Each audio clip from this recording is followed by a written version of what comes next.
රශ්මි YouTube නාලිකාවේ අද අපේ අලුත් ආරම්භය අපේ කලින් අවස්ථාවක අපි කතා කරපු අවසානයක ආරම්භය.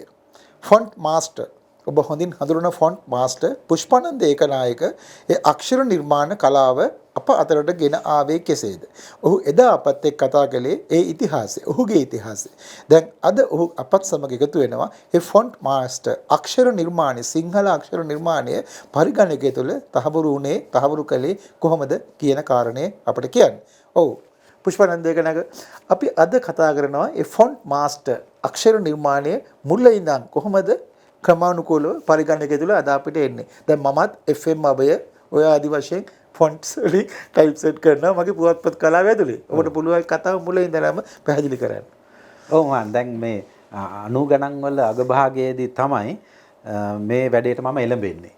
එතකොට මේ අකුරු පරිගණක අකුරු නිර්මාණයේ මුල් අවස්ථාවේ තාක්ෂණික පසුබිමේ තිබිච්ච අඩුපාඩු හින්දා මම එළඹුණානේ මේ වැඩේට. ඉතින් මම පරිගණකයක් මිලදීගෙන පටන් ගත්තා මේ වැඩේ.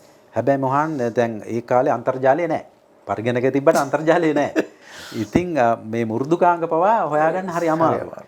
ඉතින් DMS කියලා පරිගණක ආයතනයක් තිබුණා මේ ටවුන් හෝල් එකේ.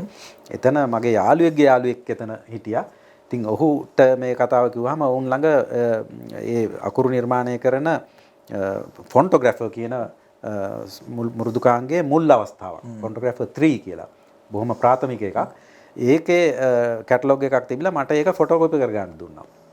මම ගිහිල්ලා මුළු කැටලොග් එකම ෆොටෝකොපි කරගෙන ඇවිල්ලා මම ගත්ත පරිගණකයෙන් මේ කැටලොග් එක මම ඉගෙනගෙන ඒකෙන්ම මම ඉගෙනගෙන තමයි මේ අකුරු නිර්මාණය කරන්න පටන් ගත්තේ. ඉතින් එතකොට මම දැන් අර මං අවුරුදු ගාණක් ඉස්කෝලේ යන කාලේ ඉඳලා මගේ ඇඳීමේ හැකියාව පෝෂණය වෙලා තිබුණානේ.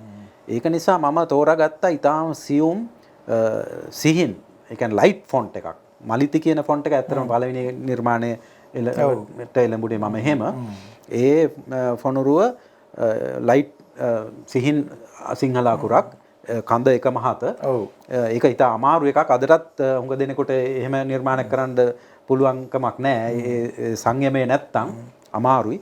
ඉතින් මම ඒකට එළඹුණා. මොකද මේ මම ආසම හැඩයක් නිසා. ඉතින් ඒ මුල් අවස්ථාවේදී ඒ වගේ මේ මමම හදාරමින්. එතකොට මේ මුරුදුකාංගය ඇතුලේ වැඩ කරන විදිය කියන එක මට අහගන්න ඉගෙන ගන්න කෝස් එකක් හරි මොකක්වත් එහෙම දෙයක් නැහැ. අහගන්න පුද්ගලයෙකුත් නැහැ ඇත්තටම. අර මේ මැනුවල් එක විතරයි. මේ මැනුවල් එක බලාගෙන මමම ඉගෙනගෙන හදාරගෙන තමයි මේ වැඩේ පටන් ගත්තේ. සෝත්සාහයෙන්ම ගමන පටන් ගත්තේ. දැන් එතකොට දැන් අර පොදු අකුරු කියන්නේ ඒ වෙලාවේ යම් නිර්මාණ තිබුණාට මම දැන් මගේ ළඟ දැන් එහෙම අකුරු නිර්මාණ කීපයක් එකතු වෙන වෙලාවේදී මම නිර්මාණය කරපු වෙළඳ දැන්වීම් භාගයේදී ඒ අකුරු පාවිච්චි කරා. ඇත්තටම දැන් ඔබ කියන FM අකුරු කියන එක දැන් FM කියන නම ආවේ මේ ෆොන්ට් මාස්ටර් කියන එක එකතු කරලා FM කියන නම හැදුවේ මම. ඒකෙන් තමයි FM කියලා හැම මම දාපු නම් මුලට FM කියන එක දැම්මා. FM අබේ, FM මලිති, FM ගංගානි ওই විදිහට නම් දැම්මා. එතකොට ඒ බඳු අකුරු වලින් මම ඔබ ඔය කියන ඔබ රටේ පාවිච්චිට ඉස්සෙල්ලා මම මගේ නිර්මාණවල මම කරපු ආර්ට් වර්ක් වල මේ අකුරු පාවිච්චි කරා. දැන් මම FM අකුරු කියන එක රටට හඳුන්වා දුන්නේ 1998 දී සැප්තැම්බර් වල.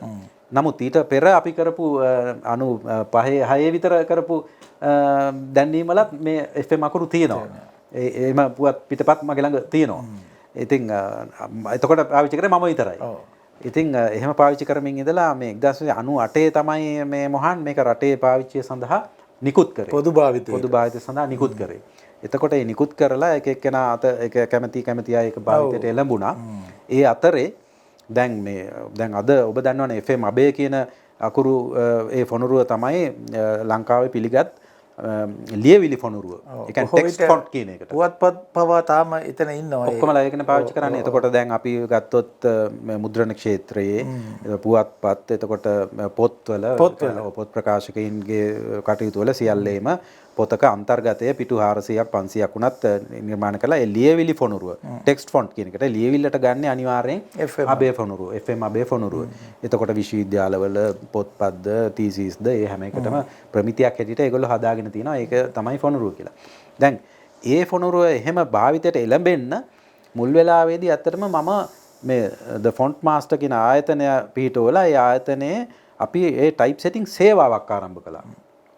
එතකොට මේ ටයිප් සෙටිං සේවාවෙන් ලංකාවේ විවිධ පොත් ප්‍රකාශන සමාගම අපේ සේවය ලබා ගත්තා. මුල් අවස්ථාවේදී. ඔව්. එතකොට තමයි මේ ෆොනුරුව හැමෝම දැක්කේ. මෙහෙම පාවිච්චි වෙනවා පොත්වල පටන් ගත්තා. දැන් පළවෙනියට අපි නිර්මාණය ඒ FM අබේ ෆොනුරුවෙන් නිර්මාණය කරපු නවකතාව ඒ වගේ අපි ළඟ තියෙන පොත්. හොඳේ. එතකොට එහෙම මේ තමයි මේ භාවිතයට රටේ හුරු වෙන්න පටන් ගත්තේ.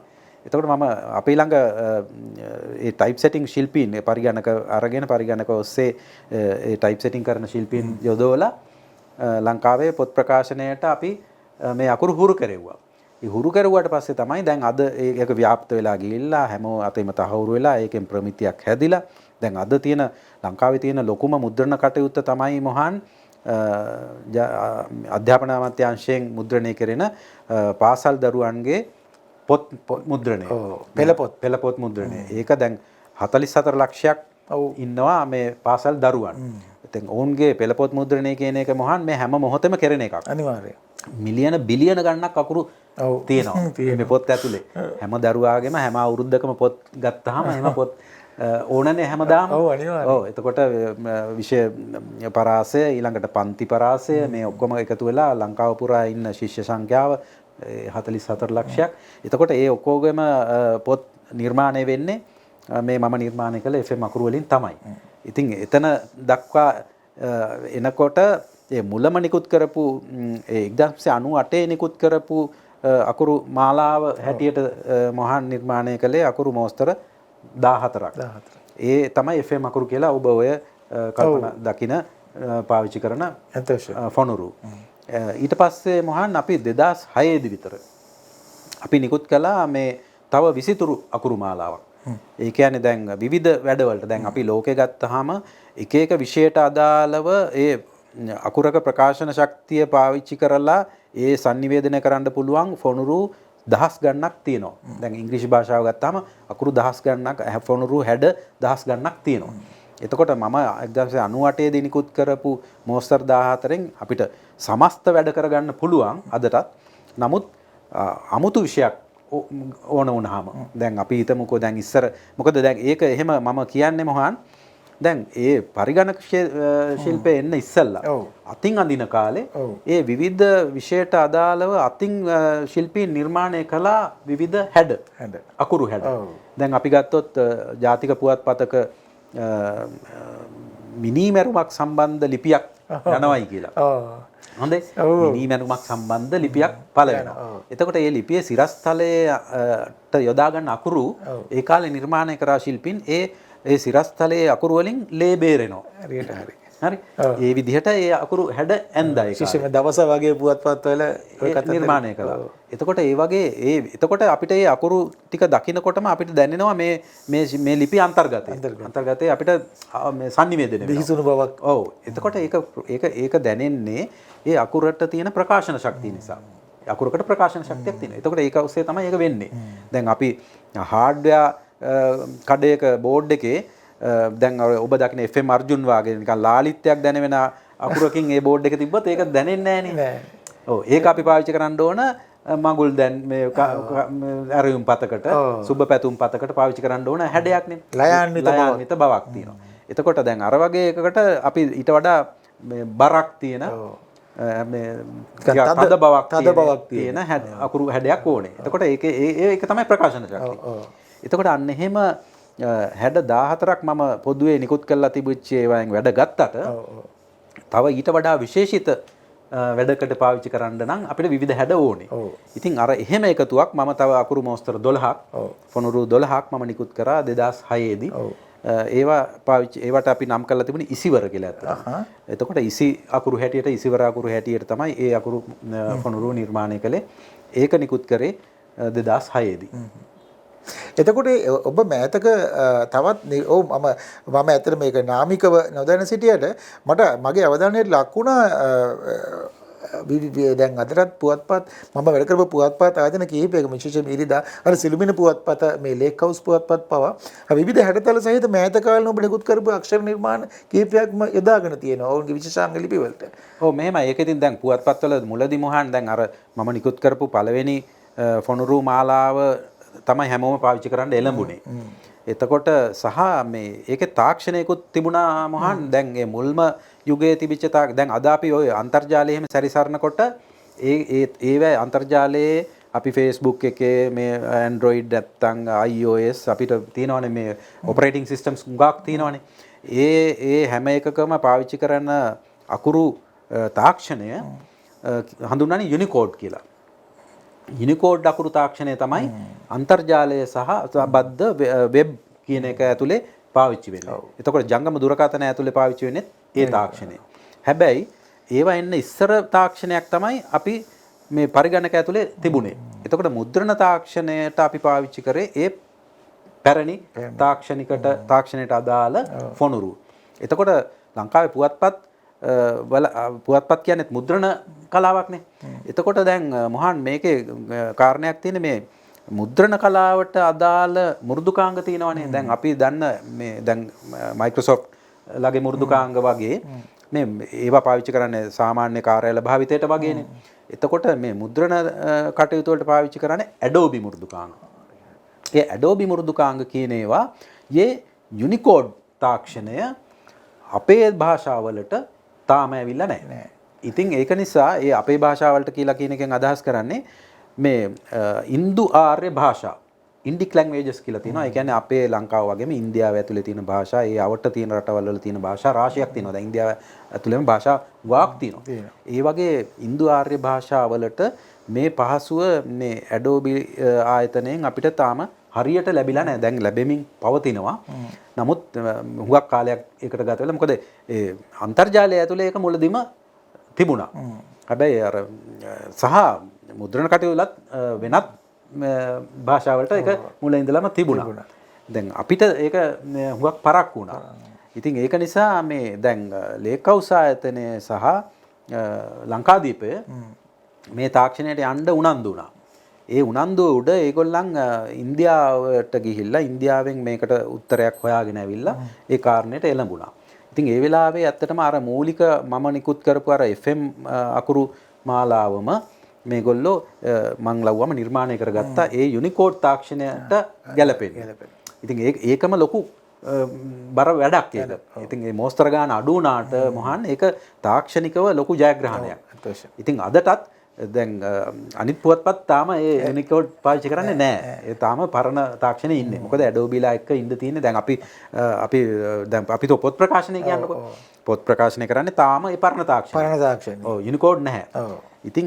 ඉතින් අර ඔබ කතා කර ලේක් හවුස් ආයතනය දැන් Unicode තාක්ෂණයට එළඹිලා දැන් අවුරුදු ගණනාවක් වෙනවා. ඒක නිසා මේ ළඟදී ඒගොල්ලෝ දැන් අර මං නිර්මාණය කරලා තියෙන අර විසිතුරු ෆොනුරු සියල්ලත් මේ Unicode තාක්ෂණයට අනුගත කරවාගෙන දැන් ඒගොල්ලෝ පාවිච්චි කරනවා ඒ සුන්දර විදිහට ඒ විෂයට අදාළ හැම හැඩයක්ම පාවිච්චි කරන්න පුළුවන් හැකියාව දැන් ලේක් හවුස් ආයතනයට තියෙනවා. ඔව් ඇත්තටම බොහොම අනාදිමත් පැරණි අතීතයක් තියෙන පුවත්පත් හිමි ඒ ආයතන අද වෙනකොට ඒ ෆොන්ට් මාස්ටර් සමග එකතු වෙමින් ඒ නිර්මාණ රටාවට අනුගත වෙමින් ඒ බාන්නේ පිටුවක් වෙනස් වෙන විදිහ ඒ අනාදිමත් ඉතිහාසයක් ඇතුලේ ආපු මිනිසා ඒ පරම්පරා ගණනාවකට S2කට හුරු වෙච්ච අක්ෂර රටාව අද වෙනස් වෙමින් පවතිනවා. අද පුවත්පතල අපේ විශේෂාංග ලිපි පළ වෙන්නේ වෙනස්ම ආරයක අලංකාර අකුරු කලාවක් එක්ක. දැන් ෆොන්ට් මාස්ටර් අක්ෂර නිර්මාණයත් එක්ක පවති සිටින ඔබ ඒ වැනි ඇත්තටම මේ පුෂ්පණ දෙකනායක වන ඔබ ගැන කතා කරා මදි. මොකද හේතුව ඔබගේ කාර්යභාරයත් එක්ක බලනකොට ලොකු කිසියම් ඇත්තටම කිව්වොත් කිසියම් විප්ලවීය වෙනසක් ඔබ ඇති කරනවා. ඒක පැහැදිලි. ඒක මා කියන්නේ අතිශයෝක්තියෙන් තොරවයි. ඉතින් එතන මෙතනින් එහාට දැන් ඔබ හිතන්නේ කොහොමද මෙතනින් එහාට මේ ෆොන්ට් මාස්ටර් අක්ෂර නිර්මාණ කලාව ඒ ව්‍යාප්තිය සහ අද පවතින තත්ත්වය පිළිබඳව? ඔව් ඇත්තටම මහන් දැන් අපි අර මම කලින් කිව්වනේ දැන් අර Unicode තාක්ෂණය දැන් ඒක ඔස්සේ තමයි දැන් අපි ඉදිරි අනාගතය තියෙන්නේ. එතකොට දැන් මම දැන් නිර්මාණය කරමින් ඉන්නවා තනිකරම යුනිකෝඩ් ෆොනුරු යුනිකෝඩ් තාක්ෂණයට අදාළ සිංහල ෆොනුරු අපේ මුද්‍රණ තාක්ෂණයට අනුගත කරන්න. දැන් අපි මේ වැඩේ පටන් අරගෙන දැන් අපි ඒක රටපුරා ප්‍රචලිත කරන්න ඊළඟ පියවරේ එන්න නියමිතයි.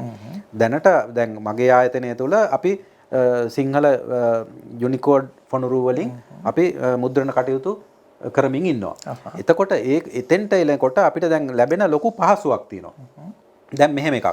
අපි දැන් ඒ පරණ තාක්ෂණයේ ෆොනුරුවක ඒ කියන්නේ සිංහල නෙමෙයි මොනම ෆොනුරුවක වුණත් ඒක ඇතුලේ ඉඩ තිබුණේ අකුරු 250කට විතරයි. අකුරු හැඩ කියන්නේ රූප 250කට. හරි. එතකොට මොහාන් දැන් අර මම ඉස්සෙල්ලා කිව්වනේ දැන් 1990 ගණන් වල වෙනකොට සිංහල අකුරු වල විධිමත්භාවය හොඳටම තිබුණයි කියලා. ඒ විධිමත්භාවය කියන්නේ අපේ අකුරු වල තියෙනවා ඒ 250කින් යැපෙන්න බැරි තරම් සංඛ්‍යාවක්. ඒ කියන්නේ දැන් අපි උදාහරණයක් හිටියට ගත්තා අපි දැන් ඉගෙන ගන්න සිංහල හෝඩි අකුරු 64යි කියලානේ. ඒ 64 කියන්නේ එක අකුර ගත්තා. අපි දැන් වයන්න ගත්තොතින් වයන්න විතරක් නෙමෙයි අකුර. වයන්නෙන් හැදෙනවා වියන්න, වීයන්න, අල් වයන්න කියලා තව අකුරු 3ක් හැදෙනවා. හරි? එතකොට 64 සරලව. හැබැයි අර පරණ මුද්‍රණ තාක්ෂණය එහෙම නෙමෙයි. ඊටත් වැඩි තිබුණා. ඒ කියන්නේ පාපිල් එක්කත් අකුරු තිබුණා. වූ යන්න, වුයන්න, වර යන්න. හරිද? මම වූ යන්නේත් ප්‍රභේද දෙකක්. වූ එකක් වූ එකක්. එකක්. ඔව්. බයන්න, බියන්න, බීයන්න, අල් බයන්න, බ්‍රයන්න, බුයන්න, බූයන්න. ඔව්. ওই විදිහට උඩින් යටින් ඒ පිල්ලන් එන අකුරු හැම අකුරක්ම තනි අකුරු. ඔව්. එතකොට ඊයම් තාක්ෂණයේ අපිට ඒ පාපිල්ලත් සහිත අකුර හරි ස්පිල්ලත් සහිත අකුර හරි වෙනමම තියෙන්න ඕන වුණා. මොකද ඒකට පාපිල්ල කියලා එකක් වෙනම කෑල්ලක් එතන ඇඳන්න බෑ. ඒ කියන්නේ අකුර වෙනම ඒ විදිහටම නිර්මාණය කරනවා. ඒ විදිහටම නිර්මාණය කරනවා. බුයන්න කියලා අකුරක් වෙනම තියෙනවා. හරි. පුයන්න කියලා අකුරක් වෙනම තියෙනවා. කුයන්න කියලා අකුරක් කුයන්න පාපිල්ල වෙනස්. ඒ කුයන්න කියලා චූටි කෑල්ලක් අපිට වෙනම ඔබන්න බෑනේ. එතකොට කුයන්න කියලා ඊයන් වලින් වක් කරපු තනි අකුරක් එතන තියෙනවා. ඒ විදිහට අකුරු 100 ගණනක්. 100 ගණනක්. අකුරු 100 ගණනක් සහිත ඊයම් කොටු වල දාපු අකුරු වලින් තමයි ඉස්සර අකුරු ඇමුණුවේ. එතකොට ඉස්සර අකුරු අමුණන්න. ඒ කියන්නේ දැන් අද ටයිප් සෙටර් කියලා ඔය කම්පියුටර් එකේ ටයිප් කරන කෙනා එදා කොම්පොසිටර් කියලා කිව්වේ අකුරු අමුණන්න. ඒ අකුරු අමුණන්න හිටගත්තාම එයාගේ වටේට මෙහෙම බිත්ති උඩ දෙපැත්තේ පිටිපස්සේ හැමතැනම ලී වලින් හදපු ෂෙල්ෆ්ස් පොඩි කොටු. ඒවා ඇතුලේ ඊයම් වලින් දාපු අකුරු තියෙනවා. ඒ විතරක් නෙවෙයි ඒ අකුරු වල අද වගේ දැන් මේ පොයින්ට් සයිස් කියන ඒවා මේ ටක් ගාලා මුකුත් කරන්න බෑනේ. එතකොට 12 point and 12 point කොටු වෙනම තියෙනවා. ඒ කොටුව ඇතුලේ කිලෝ ගාණක් අකුරු බස්සලා තියෙනවා. එතකොට 14 point නම් ඒ 14 point වෙනම කොටුවක.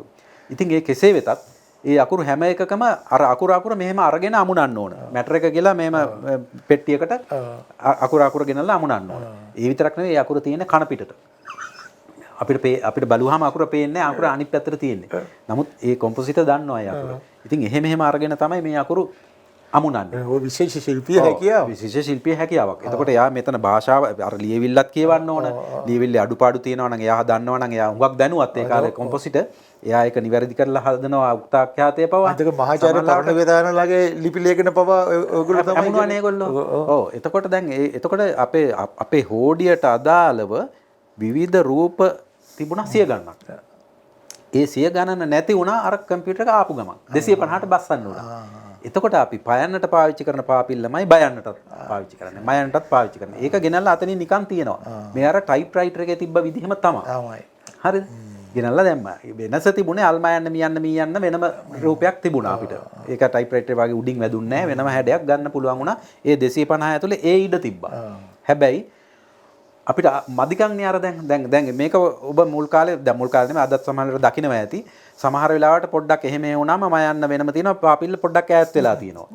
දැකලා ඇති. පයන්න තියෙනවා ස්පිල්ල පොඩ්ඩක් තල්ලු වෙලා තියෙනවා. ඒක වෙන්නේ ඒක වෙනම තියෙන්නේ. ඒක වෙනම අකුරක් හැටියටයි තියෙන්නේ. ඉස්සර එහෙම උන්නේ නැහැ. ඉස්සර එහෙම උන්නේ නැහැ. ඒ පරණ මුද්‍රණ තාක්ෂණයේ එහෙම උන්නේ නැහැ. හරියටම නියම අකුරු තිබුණා. හොඳේ. එතකොට දැන් යුනිකෝඩ් තාක්ෂණය ආවට පස්සේ මේක විසඳුණා. යුනිකෝඩ් තාක්ෂණයේ එක ෆොනුරුවක් ඇතුලේ ඒ රූප 64000ක් තියන්න පුළුවන්. 64000ක් තියන්න පුළුවන්. එතකොට ඒක වටින්නේ ඉංග්‍රීසි භාෂාව වගේ එකට නෙමෙයි. අපේ වගේ භාෂාවකටයි වටින්නේ. ඒත් ඉංග්‍රීසි භාෂාවේ ලෙටර්ස් අඩුයි. එකයිනේ අකුරු. නමුත් ඒක අපිට වඩා පාවිච්චි කරන්න ඕන අය ඉන්නවා. චීන, ජපන් වගේ, කොරියන් වගේ භාෂාවලට ඒක වඩා යෝග්‍යයි. ඉතින් ඒ වගේ ඇත්තටම දැන් අද චීන ෆොනුරුවක් ගත්තාම 25,000ක් විතර ඒ වගේ රූප තියෙන ෆොන්ට් තියෙනවා. මොකද ඒගොල්ලන්ගේ හැම වෙලේම වචනයක් කියන්නේ යම් රූපයක් සමහර විට. ඉතින් ඒ වගේ ඒවා ගොඩාක් ඔබ්බලා ඒ යුනිකෝඩ් තාක්ෂණයේ උපරිම ප්‍රයෝජන ගන්නවා ඒ චීන ජපාන් කොරියන් භාෂා. එතකොට අපේ භාෂාවටත් අපේ අකුරු වලටත් අර පරණ මුද්‍රණ තාක්ෂණයේ තිබ්බටත් වඩා හොඳ තත්වයකට යන්න පුළුවන් යුනිකෝඩ් තාක්ෂණය ඔස්සේ. ඉතින් අන්න ඒක තමයි දැන් අර මම යෙදෙමින් ඉන්න කාරණේ. ඒකෙදි තියෙන තව වඩාම මේ වටිනා කාරණයක් තමයි අපි කොච්චර කරත් මොහන් දැන් මේ අපේ රටේ තියෙන බෞද්ධ ආගම, බෞද්ධ ධර්මය.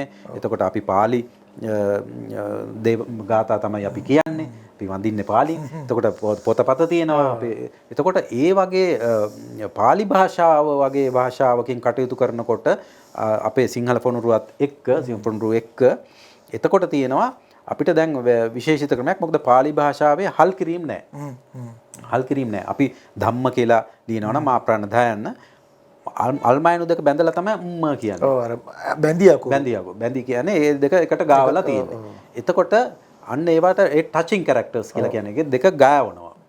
එතකොට අන්න ඒ වගේ අකුරු වලට පවා මේ මයනු දෙක ගාවලා තියෙන තනි අකුරක් කට පවා ඉඩ තියෙනවා දැන් මේ යුනිකෝඩ් තාක්ෂණයේ. ඒක හරි විශේෂ. දැන් අර පරණ දැන් පරිගණක යුගයේ මුල් යුගයේ දැන් අපි පාවිච්චි කරන දැන්ටත් පාවිච්චි කරමින් ඉන්න බොහෝ විට යුනිකෝඩ් නොවන ෆොනුරු වලින් ඒ වැඩේ කරන්න බෑ. එතකොට මයනු දෙක කරන්නේ අපි කෘත්‍රිමව ඒ දෙක ගාවලා අමාරුවෙන් මේ මැනුවලි තමයි ගාවලා හදා ගන්නවා. අල් මයන්න නැතුව මයනු දෙක ගාවලා. නමුත් යුනිකෝඩ් තාක්ෂණයේ ෆොනුරුවකින් අපිට පුළුවන්කම ලැබෙනවා. ඒ බඳු ඒවා දැන් අපි සම්මා සංකප්ප කියලා කිව්වොත් එහෙම සයන්නයි මයනු දෙක බඳලා ඇලපිල්ලයි ඒ විදියට. සංකප්ප කිව්වම සයන්නයි බිඳුවයි කයන්නයි ඊළඟට පයනු දෙක ගාවලා. දැන් අර බැඳි අකුර හරියටම ගන්න පුළුවන්.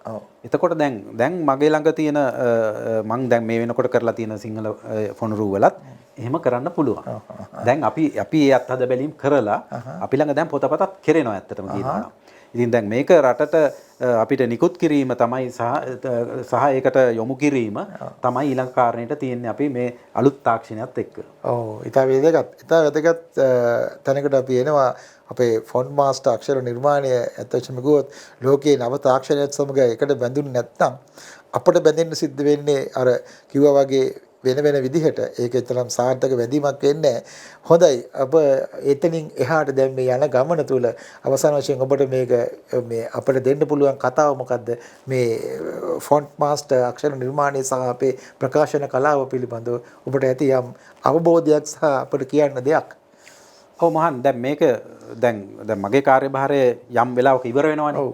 එතකොට දැන් මට මම පණිවිඩයක් හැටියට දෙන්න තියෙන කාරණේ තමයි කවුරු හරි මේ විෂයේ එළඹෙනවා නම් මේ විෂයට එළඹෙනවා නම් දැනගන්න ඕන කාරණා හැටියට මට කියන්න තියෙන්නේ පළවෙනියටම මේ සිංහල අකුරු වල මූල ධර්මය ඉගෙන ගන්න ඉස්සලාම. ඔව් මම එතන බාධා කරනවා අපිට දැන් එතන ඔබ මුලින් මේක පටන් ගන්නකොටම ඔබ ඒ පිළිබඳව ශාස්ත්‍රීය හැදෑරීමක් කළා. මට හොඳට මතකයි ඔබ යම් පරිචය තියෙන විද්වතුන් ඇසුරු කළා ඒ පිළිබඳව. ඔව් මම දැන් පරිගණක අකුරු මාලාව පළවෙනි අකුරු මාලාව නිකුත් කරන්න ඉස්සෙල්ලා මම ඇත්තටම ලංකාවේ සිංහල මහාචාර්යවරු විවිධ විද්වතුන් හම්බෙන්න ගියා. දැන් මහාචාර්ය ජේ.බී.දිසානායකගෙන් පටන් ගත්තාම විවිධ මහාචාර්යවරු ඊළඟට ආරිසෙන් අවබුදු මහත්මයා වගේ ඒගොල්ලෝ හිටියා ජීවතුන් අතර ඒ කාලේ විවිධ මහාචාර්ය විනිවිතාරණ ඒ වගේ විවිධ පිරිසක් හම්බෙන්න ගිහිල්ලා ඒගොල්ලොත් එක්ක සාකච්ඡා කරලා මේවයි අඩුපාඩු හැම අකුරකටම තියෙනවානේ මහා අනන්‍යතාවක්. අනිවාර්යයෙන්. එතකොට දැන් නයන්නයි තයන්නයි වෙන් වෙන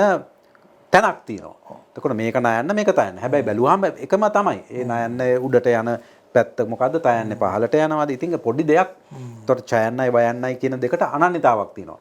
ඒ ඡයන්නට වෙනම ඉරි කෑල්ලක් කෙන එක විතරයි තියෙන්නේ. හැබැයි ඒ ඉරි කෑල්ල හොඳට පේන්නේ නැත්තම් ඒකත් වයන්නම වාගේ වෙනවනේ. අනිවාර්යයෙන්. ඒ වගේ මේ අකුරු වල තියෙන මූල ධර්ම හරියටම ඉස්සලා හඳුනා ගන්න ඕන. නිකම් බැලු බැලමට අපි අකුරු කියලා මෙහෙම අපි අතින් ලියලා පුරුදු වෙච්ච එක ඔස්සේ ෆොනුරු නිර්මාණය කිරීමෙන් හරි වැඩක් වෙන්නේ නැහැ. ඒක නිසා මේ මූල ධර්ම අවබෝධය පළවෙනි එක ඕනේ. ඒක ඔස්සේ ඒක හරියට ඉගෙනගෙන ඊළඟට අකුරු වල විවිසිතුරු විවිධ හැඩ නිර්මාණය කිරීමට එළඹෙනකොට අන්නේ අනන්‍යතාව අඳුනාගෙන මූලධර්ම අඳුනාගෙන තිබීම එක තමයි ඒ හැඩරුව නිර්මාණය කරන්න පුළුවන් වෙන්නේ. එහෙම නැතුව අපි නිකන් විශේෂිත අමුතු හැඩයක් මට නිර්මාණය කරන්න හිතුණා කියලා කරාට ඒකේ මූලධර්ම කැඩිලා නම් ඒක බිඳිලා නම් එතකොට වෙන්නේ මෙතන වැරද්දක් වෙනවා. මොකද sannivedana වැරදි වෙනවනේ. අනිවාර්යෙන්. ඔයාට කියන්න ඕන වචනේ නෙමෙයි මේක මේ ටයිප් කරාට පස්සේ තියෙන වෙන එකක්. අනිවාර්යෙන්. එහෙම වෙනවා. ඒක නිසා අර මූලධර්මය ඉස්සලා ඉගෙන ගන්න. ඊට පස්සේ විසිතුරු නිර්මාණය කරන්න. ඊට පස්සේ මේ අලුත් තාක්ෂණයට එකතු වෙන්න. ඔය කාරණා ටික හරියට මේ පිළිවෙලට කරන අය බිහිවීම අවශ්‍යයි. මොකද ලෝකයේ තාක්ෂණය දැන් අපේ යුගයට පස්සේ තව වෙනස් වෙන්න පුළුවන් මොන තත්වයකට යයිද කියන්න දන්නේ නැහැ. ඉතින් ඒක නිසා මේ මගේ කාර්යභාරය ඉවර වෙනකොට මේක අල්ලගන්න කට්ටිය ඉන්න එපාය. ඒ ඉන්න කෙනෙකුට මෙන්න මේ කියන කාරණා ප්‍රයෝජනවත් වෙයි කියලා මම හිතනවා. ඒ කියන්නේ ඔබ කියන්නේ ඉතින් පැහැදිලිවම ඒක තේරුම් ගත යුතුයි කලාත්මක හැඩතලයේ මත පමණක් පිහිටා. ඒ කියන්නේ හුදෙක් කලාත්මක වැඩක් කරනවා කියලා ඒක නිකම්ම ෆවුන්ඩේෂන් එකක් නැතුව අතිවාරමක් නැතුව වැඩක් පටන් ගැනීම හුලඟට ගසාගෙන යන වැඩක්. ඉතින් ඔබ කියන්නේ ඇත්තට මේ අක්ෂර භාවිතයේ දින ඔහු කියන්නේ ඒකයි අක්ෂර භාවිතයේ තියෙන ඒ රටාව ඒ සංස්ථාපිතය මුලින් ග්‍රහණය කර ගැනීම වැදගත්. ඒ අතිවාරම උඩ තමයි ඕනෙම කලාවක් හදන්න පුළුවන් කියන්නේ. ඔව් වශයෙන්. ඔව් පුෂ්පානන්ද දේකනායක මහදසමක පවතු සාකච්ඡාවේ විශේෂත්වය ඒකයි. මොකද පුද්ගලයෙක් වශයෙන් ඔහුත් ඔහුගේ කාර්යභාරයක් වශයෙන් ගත්ත මේ අක්ෂර නිර්මාණයත් ඒ සියල්ල නිර්මාණය වුණේ ශක්තිමත් අතිවාරමක් උඩ. ඒ වගේම දිග ගමනක්. ඒ දිග ගමනේ විශාල අත්දැකීම් සමූහයක පැමිණි පුෂ්පානන්ද දේකනායක සමග අපේ සාකච්ඡාවේ වැදගත්ම කතාව ඒක තමයි කිසිවෙකුට කිසිවක් නිර්මාණය කරන්න අවශ්‍ය වූ පමණින් එය කළ නොහැකි. එයට ලොකු අතිවාරමක් තිබිය යුතුයි. ඒ අතිවාරම උඩ ඉතා ප්‍රවේශමෙන් ගොඩනගන ගොඩනැගිල්ලක් කිසිදා බිඳ වැටෙන්නේ නැහැ. ඒක තමයි ෆොන්ට් මාස්ටර් පුෂ්පානන්ද ඒකනායකගේ සැබෑ කතාව. අද අපි අපේ මෙම සාකච්ඡාව අවසන් කරනවා.